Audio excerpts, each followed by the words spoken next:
most exciting sport in the world. The speed, the insane hits, the raucous energy of the crowds. No, it ain't badminton. This is an advisor's life. We're talking hockey. If you're in the world of junior hockey, if you've ever dreamed of making it to the NCAA or the pros, if you've ever wondered about the pitfalls and the costly mistakes that players and parents can make along the way, you're in the right place. Here to educate you beyond the smoke and mirrors, beyond the propaganda that leagues and teams use to manipulate you into making decisions that could cost you your career or your hard-earned money. We don't pull punches. This ain't a popularity contest. Just the real and the raw, no matter who may get their little feelings hurt. Disrupting the status quo. This is an advisor's life with your host, Joseph Kolodziej. Truth bombs coming in 3, 2, 1.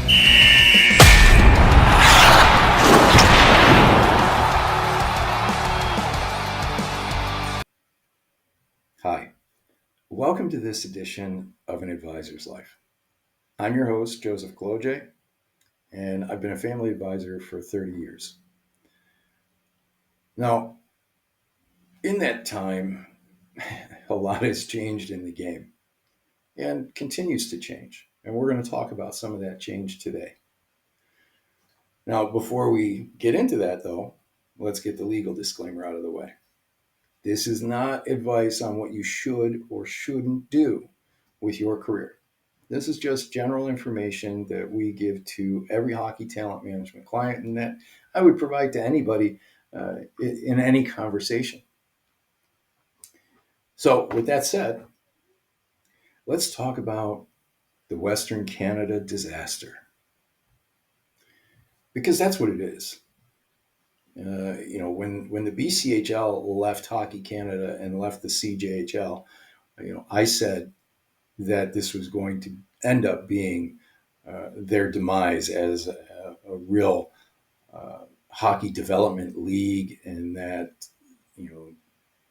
for moving players to D1, even though most of the players that got to the BCHL had their commitments before they got there. But here's what's going to happen. And so the BCHL, like every league, asked all its members the other day to submit letters of intent to play within the BCHL for the 2025-2026 season. Now, only one team didn't submit their letter of intent, and that team was the Penticton Vs. Now, they're the best team in the league, and they're making the best decision for them. They're joining the Western Hockey League. They've got the right arena. They got the right ownership. They draw well. They're in a good location. This is a really just a very wise decision on behalf of their ownership. Because after this season, the BCHL and all of Junior A in Canada is fighting for their lives in order to stay relevant in any way. The BCHL will not be developing Division I hockey players at the NCAA level. They're not going to get all those players that already have their commits.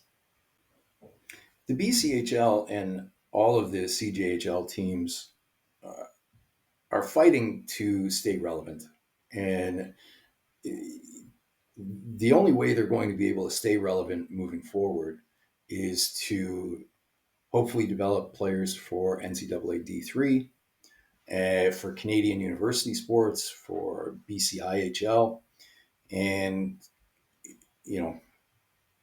the younger guys to develop them to hopefully move up to major junior leagues. The BCHL, in their infinite wisdom, brought this all upon themselves. When they left Hockey Canada and they left the CJHL, they left the protections of those two bodies. And this year, They lost their best players that were 19 and under, and some 20-year-olds to major junior leagues because there is no transfer agreement with the BCHL and the major junior leagues. They could just raid their rosters. Well, the rating isn't over. You know, there's the new hierarchy is going to be for Division One anyway. It's going to be major junior in the USHL. That's where 95% of your Division One college players are going to come from moving forward. The other 5% are really going to come from the North American Hockey League and the NCDC, and that's going to be in the form of 20-year-olds. So the fight for relevancy at the junior A level in Canada is a real one. And it's a real problem, and they have no solution. But even though they don't have a solution, BC Hockey, in their infinite and unending wisdom, has come up with the idea of creating junior A hockey out of the PJHL and the KIJHL. Now, if we go back and remember why the BCHL left Hockey Canada and the CJHL, it's because the BCHL wanted a special designation of being called Tier 1 Junior A. So the rest of the CJHL would be called Tier 2 Junior A. That was the real driving force that finally got the BCHL to leave. So what does BC Hockey do? These geniuses decide to create a process where teams from the PJHL and KIJHL can develop players this year and apply for Tier 1 and Tier 2 status under BC Hockey. They just gave all legitimacy to every argument that the BCHL ever made against them. And this is just another example of bad leadership in BC Hockey and Hockey Canada. Absolute stupidity running the ship there. So, when we come back after this break, we're going to talk about the KIJHL and the PJHL and their move to Tier 1 and Tier 2 status. I'll be back after the break. When it comes to getting to the next level, there is only one name you need to know. Hockey Talent Management. The gold standard in player advisor services for nearly 30 years. Helping players and families get to NCAA, junior, and professional hockey leagues around the world. When you are ready to really reach for your dreams, it can only be Hockey Talent Management. Welcome back. So, the BC Hockey has now started the process of determining which teams in the KIJ and the PJ are going to be Tier 1. And they made an announcement the other day where several teams from the PJ are going to be given Tier 1 status for 2025-2026.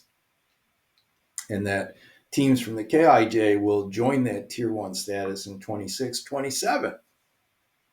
Now, isn't that just cute? You just legitimized everything the BCHL was always saying. But, here's where the absolute stupidity of this decision is plain to see for everyone. First of all, the PJHL doesn't move players to NCAA hockey.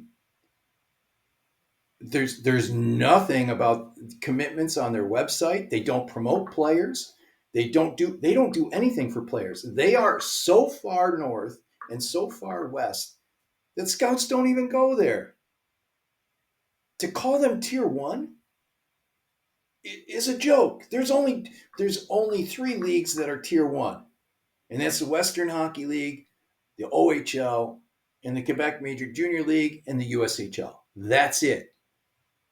Otherwise, there is no Tier 1. And then there's Tier 2. And Tier 2 is only free to play teams and leagues. Everybody else is tier 3 or pay to play. So this tier 1 designation for teams is a joke. It's an absolute joke. It makes a mockery of what real tier 1 and real tier 2 hockey is. To throw these designations around like someone in BC hockey knows what they're doing, it should be embarrassing. Embarrassing to the point that you can't even take this tier 1 and tier 2 designation seriously. Parents and players, you need to laugh at this. Don't be misled by labels, because these labels at the junior A level don't exist anywhere else other than BC hockey's limited mind. There's no such thing as tier 1 or tier 2 junior A. Doesn't exist. Tier 1 is 4 leagues. The 3 leagues in the CHL and the USHL. Tier 2 is free to play leagues. That's it. Anybody else who's pay to play is a pay to play or tier 3 league. That's it. So you cannot, parents, players, do not take this league or these people serious, because they're not doing NCAA Division I commitments. They're not even NCAA Division III commitment leagues. The PJHL, they don't even have a commitment page on their website. There is no mention of commitments. They don't do anything to promote players. They're in the middle of nowhere. The KIJHL, some good hockey players there, but 3 NCAA Division III commitments this year and 3 last year. Look, I'm sorry, that's not junior A. That's not tier 1. That's not even tier 2. That's junior C. That's tier 3. So, parents and players, you cannot be misled by this. And it really, all it is a marketing scheme in a desire to use these labels to create relevancy where there is no relevancy in the NCAA development model. They're irrelevant leagues. So if you're a player who's really trying to play NCAA hockey at D1 or D3, you're not going to get there from either of these leagues. So don't be misled. There are leagues that are really good at developing players, and they're not the KIJ or the PJ. That's not junior A hockey. I don't care what label you want to put on it. Lipstick on a pig. And it's upsetting because they're trying to say that there's something that they're not. And when you do that, players' careers are going to be affected by it. It's disingenuous, it's misleading, and it's not right. It's pretty simple to figure out who develops the most players for D1 and D3, and nowhere are those leagues mentioned. Now, if you have questions on how these decisions affect you, please feel free to email me, info@hockeytalentmanagement.com. Every initial consultation is absolutely free of charge with no further obligation. Now, I hope you found this information educational. And if not educational, if it doesn't help you, I hope you find it at least interesting or entertaining.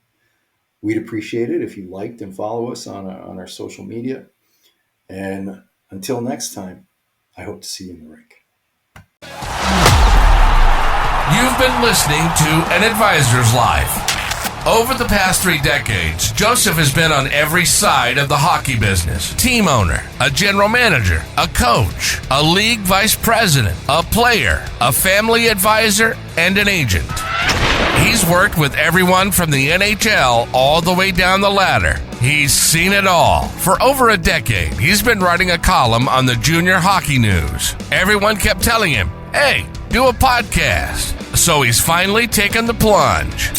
We hope you've enjoyed the show. If you did, make sure to like, rate, review, and subscribe. We'll be back soon, but in the meantime, hit us up on Twitter at junior_hockey, on Facebook at Junior Hockey News, and on Instagram at The Junior Hockey News. See you next time with more Truth Bombs on An Advisor's Life.